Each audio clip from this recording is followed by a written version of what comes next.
వచ్చే నెల 5వ తారీఖుకి బంగ్లాదేశ్ మాజీ అధ్యక్షురాలు షేక్ హసీనా, మాజీ ప్రధానమంత్రి షేక్ హసీనా ఇండియాకు వచ్చి 2 సంవత్సరాలు పూర్తవుతుంది.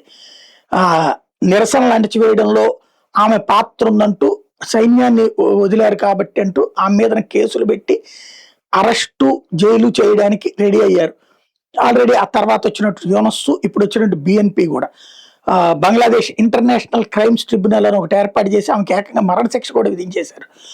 అప్పటి నుండి ఆమె బంగ్లాదేశ్కి తిరిగి అయితే వెళ్ళలేదు. ఇప్పుడు స్వదేశం వెళ్లేందుకు సిద్ధమేనని ఇటీవల మీడియాతో ఆమె చెప్పినా ఖచ్చితమైన టైం మాత్రం చెప్పలేదు. డిసెంబర్లో వెళ్తారన్నటువంటి ప్రచారం జరుగుతోంది. హసీనాను అప్పగించాలి బంగ్లా ప్రభుత్వం భారతదేశాన్ని అనేక సార్లు కోరితే న్యాయపరమైన అంశాలను పరిశీలిస్తున్నామంటూ పక్కన భారత ప్రభుత్వం చెప్పింది.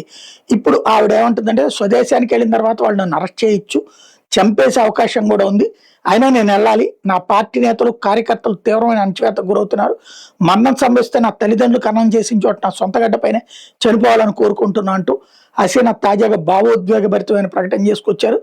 ఈ డిసెంబర్లో తనతో పాటు అవామీ లీగ్ పార్టీ సీనియర్ నేతలు స్వదేశానికి వెళ్లి కోర్టులో లొంగిపోవాలనుకుంటున్నామని చెప్పారు.